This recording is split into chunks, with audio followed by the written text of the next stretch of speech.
আজকে বাংলাদেশে নতুন করে তৈরি হয়েছে যে নারী বিষয়ে সংস্কার তারা চায়।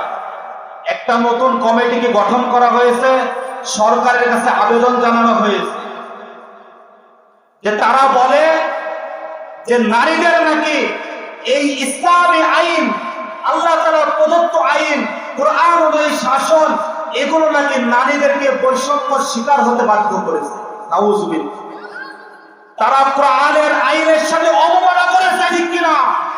তারা কোরআনের আইনকে কটাক্ষ করেছে, ঠিক কিনা? আজকে যারা এই নারীদের সংস্কার চেয়ে যারা কমিটি গঠন করেছে, তাদের কমিটিকে ভেঙে ফেলতে হবে, ঠিক কিনা? আমরা অনবর্তী সরকারের কাছে আহ্বান জানাই, যারা এই নারী সংস্কার কমিটি গঠন করেছে তাদেরকে অবলম্বে তাদেরকে গ্রেফতার করতে হবে। তারা ইসলামের নামে, তারা হিন্দুত্ববাদী পশ্চিমা বিশ্ব, এগুলো নারীদের মাঝে কি তারা ঢেলে দিতে চায়। তারা বলে ইসলাম নারীদেরকে নাকি তাদের যে অধিকার, সে অধিকারগুলো দেয় না। অথচ আমরা যদি কোরআনের দিকে ফলো করি, হাদিসের দিকে ফলো করি, তাহলে আমরা দেখতে পাই এই কোরআন নারীদেরকে অধিকার দিয়েছে, এই কোরআন নারীদেরকে সম্মান দিয়েছে। দেখেন, আইনে জাহিলাতের যুগে যে একটা সময় ছিল, সেখানে নারীদেরকে অপদস্থ করা হতো। অর্থাৎ হযরত ঈসা আলাইহিস সালাতু ওয়াস সালামের জামানা থেকে আমাদের বিশ্বনবী মুহাম্মদ সাল্লাল্লাহু আলাইহি ওয়াসাল্লামের আবির্ভাব হওয়ার আগে যে একটা জামানা ছিল, সে আইনে একটা জাহিলাতের জামানা ছিল। সেই জামানায় নারীদেরকে সম্মান দেওয়া হতো না।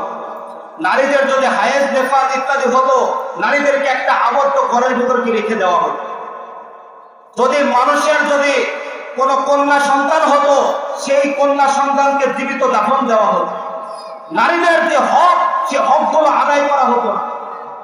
যদি কোনো সমাজের ভেতর যদি কোনো নারীর পিতামাতা মারা যেত, তার যদি কোনো ভাই বিরাদার না থাকতো, ওই নারীর যদি কোনো সম্পদ থাকতো, তাহলে ওই সমস্ত আইমায়ের জোহেল জাহিরা তাদেরকে, ওই সব নারীদেরকে বিবাহ করে তাদের যে অধিকার, তাদের যে ধন সম্পদ, এগুলো লুটে পেটে খেত, তাদের কোনো অধিকার দিত না।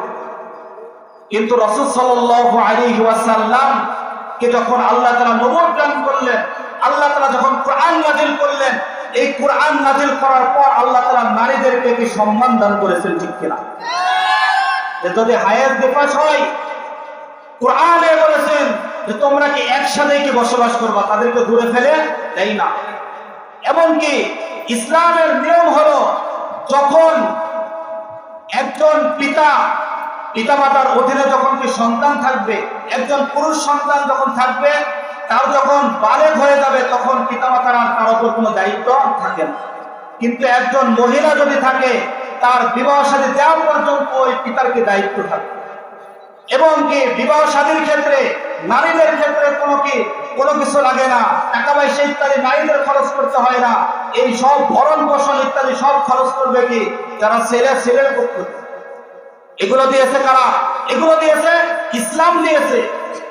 ইসলাম এসে নারীদেরকে সম্মান দিয়েছে, নারীদেরকে সম্মানের আসনে বসিয়েছে।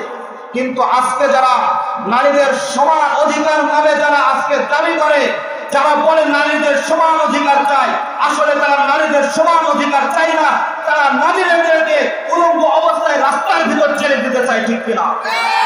আজকে আমরা সেই সমস্ত যারা আজকে নারীদের সমান অধিকার নামে যারা আজকে কথা বলবে, আজকে বাংলার মুসলমানরা আর বসে থাকবে না, আজকে তাদের বিরুদ্ধে তীব্র আন্দোলন তৈরি করবে, ঠিক কিনা?